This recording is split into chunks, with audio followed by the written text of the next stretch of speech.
Welcome to Penrose Learning, where we make understanding easy. You begin by ensuring power and a stable Wi-Fi connection. This prevents interruptions during backup. Sign into iCloud so your settings and purchases are linked to your Apple ID.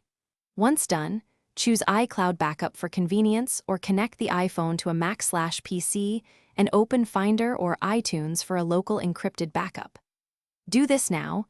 Encrypted local backups save passwords and health data, which is why I recommend encryption when prompted. You trigger the actual backup by tapping Backup Now or clicking Backup in Finder/iTunes. This copies apps, settings, and media. Make sure encryption is enabled for passwords and health data. Without it, those items are excluded. While the backup runs, avoid disrupting the connection or closing Finder/iTunes.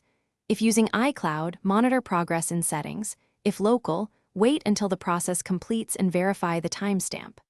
Once finished, confirm the backup exists. You erase the iPhone only after verifying the backup timestamp.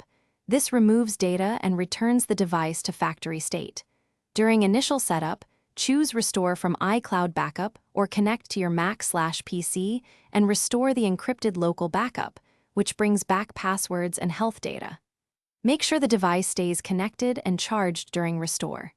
If something goes wrong, try the restore again over stable Wi-Fi or switch to the encrypted local backup using Finder/.